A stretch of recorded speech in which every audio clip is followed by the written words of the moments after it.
Всем привет, кто любит мохнатых чудовищ. Сегодня тема видео: когда сокращать пчел, когда пчел закармливать. Потому что все эти два понятия между собой очень связаны.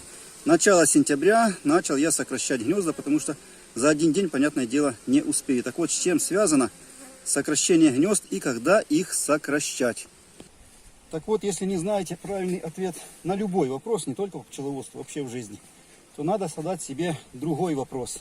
А что будет, если я семьи не сокращу? Они что, помрут, плохо перезимуют? И вообще, зачем их сокращать? Может, их и не надо сокращать.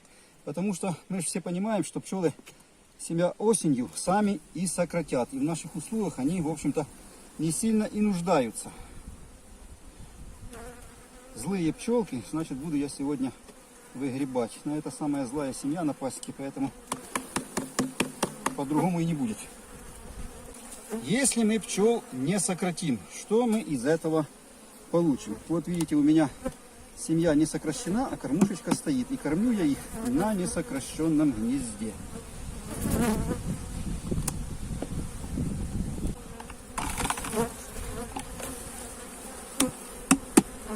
Предположим, мы пасеку осенью не смотрим, некогда нам, семьи остались не сокращены. Что сделают пчелы? Они, понятное дело, бросят те рамки, которые им осенью не нужны, потому что осенью пчелкам достаточно 15-12 рамок для того, чтобы жить, а в сентябре месяце уже достаточно и 12.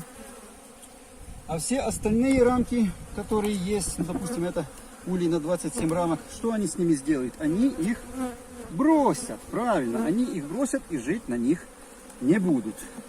Ну, как видите, здесь пчелки рамки не бросили.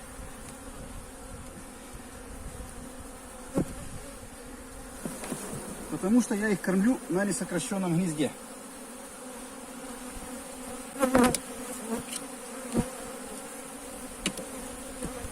Сейчас распечатаю рамки, чтобы они их обсушивали.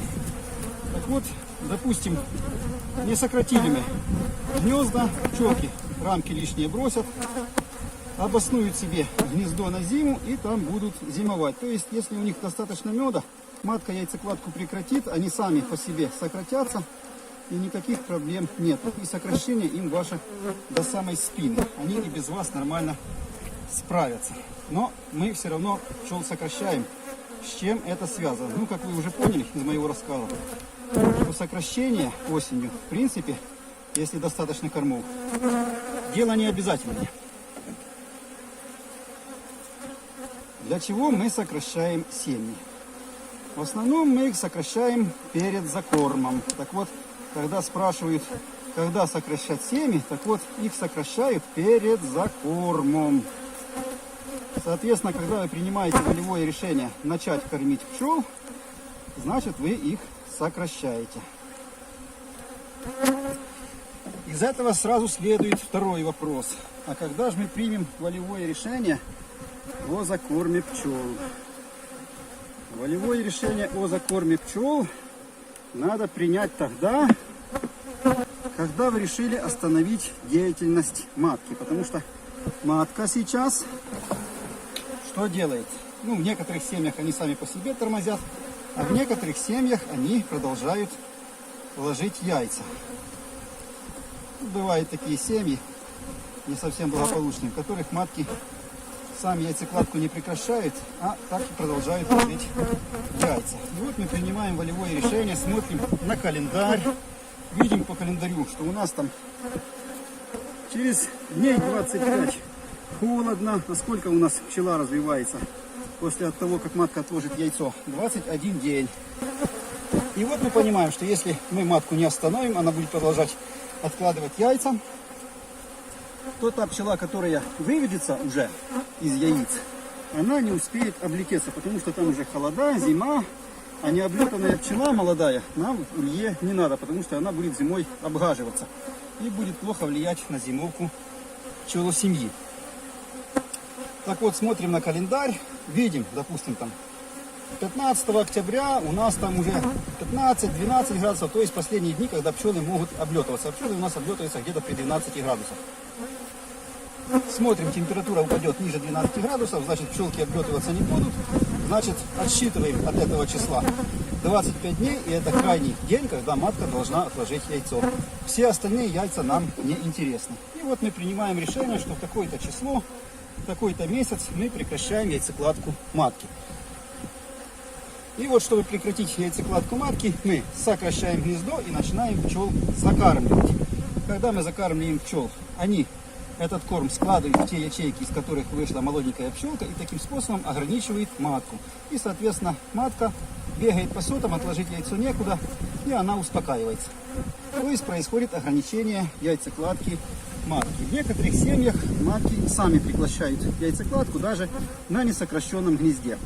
Вот, собственно, для этого мы и сокращаем семь. Для того, чтобы гнездо было поуже, залить его искусственным кормом или медом, чем вы там будете закармливать, то ли сахаром, то ли сиропом, то ли медом, и чтобы прекратить яйцекладку матки. И второе, почему мы не оставляем на зиму широкое гнездо, потому что они при широком гнезде перезимуют, ничего с ними не станется. Для того, чтобы у нас не раздвоился клуб зимой. Потому что бывают случаи, когда часть пчел зимует с этой стороны, часть пчел с этой стороны, клуб раздваивается, ничего хорошего из этого не получается. Так вот, мы пчел сжимаем, сокращаем гнездо, сжимаем, и тогда у них просто выбора нет. Раздвоиться они не могут. Ну и потом мы регулируем то, где у нас пчелы будут зимовать, в какой части улья. Таким способом, потому что, опять же, если поставим широкое гнездо, то не факт, что пчелы сядут там, где нам хочется. Они сядут там, где теплее, где им хочется. А мы хотим, чтобы они сели вот напротив литка. Значит, мы сокращаем гнездо, и у них тогда просто нет выбора. Для этого и сокращают гнезда. Хотя, если разобраться по-взрослому, то особой причины сокращать гнезда пчелам нету. То есть мы его сокращаем ради вот этих вот манипуляций. Прекращение яйцекладки матки и регулируем то, где у нас будут зимовать пчелы, где у нас будет зимний клуб. Ну и понимаю, что сразу зададут вопрос, почему я кормлю эту семью на несокращенном гнезде. Дело в том, что это потому что я считаю, может я и ошибаюсь, потому что я расплодное гнездо еще не вскрывал, может там они успели себе меда принести, я зря тревожусь. Но я считаю, что здесь меда нет, потому что подсолнух быстренько затух. После того, как я отсюда мед забрал, значит мне сюда надо дать много меда.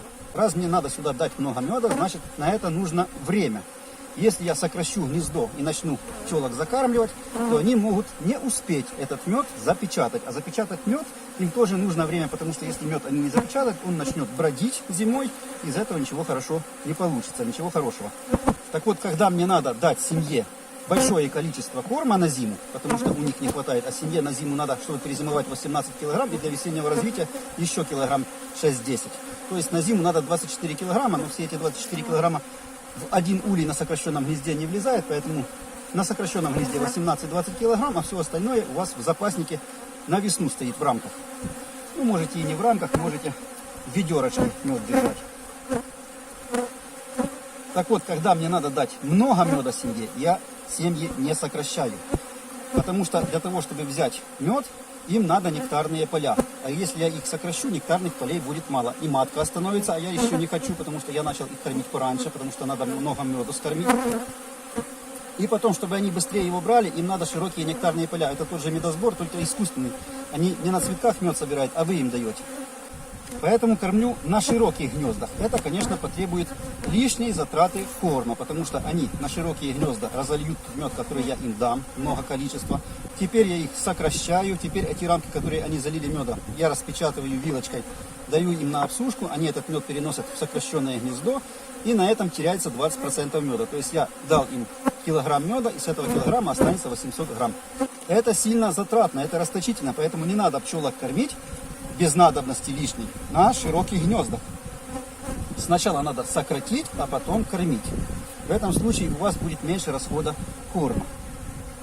Но так как этой семье надо дать много корма, а на сокращенном гнезде они будут плохо брать корм, потому что на сокращенном гнезде пчелки в среднем берут 2-3 литра за сутки, больше не помещается, у них нету нектарных полей. Поэтому тем семьям, которым надо дать много меда, я их кормлю на широких гнездах, на несокращенных. И вот теперь я давал им медочек, они залили им рамочки. А теперь я вскрываю этот медочек, потому что пчелы осенью сами мед у себя в гнезде не вскрывают. Свои пчелы мед в своем гнезде не вскрывают. Вот в чужом гнезде это, пожалуйста, без проблем. А в своем гнезде они мед не вскрывают. Поэтому им надо мед этот вскрывать, который сушите. И даем эти рамочки на обсушку. Вот такие вот дела. Так вот, все, что вам надо запомнить, это сокращение семей связано с моментом закормки семей. А момент закормки семей связан с температурой, то есть с погодой через месяц. То есть, когда вы принимаете решение остановить матку. Приняли решение остановить матку, начинаете закорм. Для того, чтобы закормить, семью надо сократить. Вот вам и весь вопрос, и весь ответ, когда же сокращать семьи, и когда их начинать кормить. Ничего сложного в этом нету. У каждого свои календарные даты. У меня они одни, у кого-то другого они будут совсем другие. По календарным датам надо смотреть конкретно по своей местности.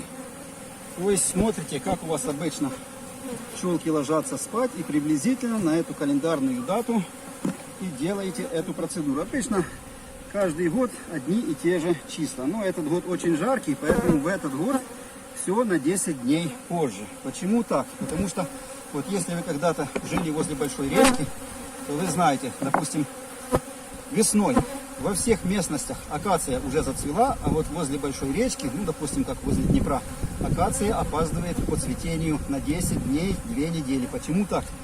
Потому что вода большой речки держит холод. И вот этот холод, он не дает тем деревьям, которые растут возле речки, распуститься, так как остальные деревья в других местностях. То есть холод от речки их сдерживает. Таким образом, холод от речки, он как, вернее речка, она как аккумулятор холода. И возле речки природа запаздывает на 2 недели, на 10 дней относительно остальной погоды в других местностях. А осенью наоборот. Вода речки тепло держит. И, соответственно, те пчелки, которые живут возле больших речек или больших гор, скал, неважно. Главное, чтобы аккумулятор был холода или тепла. Там наоборот. Осенью пчелки ложатся спать позже. Потому что, опять же, вода держит теперь уже не холод, а тепло. И вот так как в этом году была сильная жара в августе месяце, то земля сильно хорошо прогрелась. И в этом году у нас будет поздняя осень, потому что земля будет держать тепло, грунт. И, соответственно, что? Природа будет от земли нагреваться, не остынет в свой календарный срок. И я так подозреваю, что на 10 дней, как обычно, у нас все будет позже.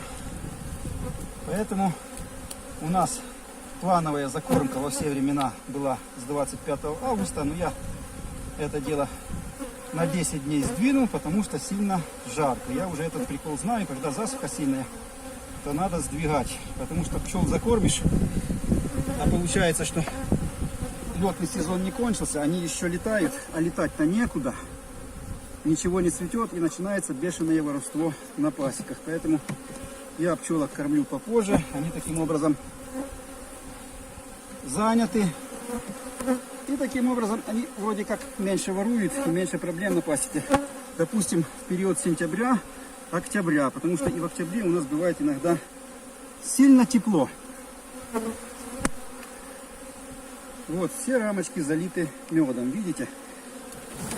Я их, конечно, подкармливал, но мне кажется, что это зря я за них волновался. Они себе успели подсолнуха принести, но все равно мы эти рамочки вскрываем.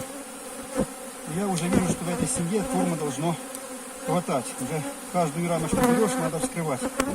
Зря я за них волновался. Отличная семья. Претензий к ней нету. Таких бы семей да побольше на пасеке. Но сегодня было вот такое видео, ребятки. Ставим лайк, кому понравилось, кому не понравилось, все равно ставим лайк. И не забываем передавать им привет мохнатым чудовищам. Осень. Готовимся к осени. Заканчиваем с пчелами, к сожалению. И идем на зимовку. Жалко, что мы не в Африке, сезон у нас не круглогодичный.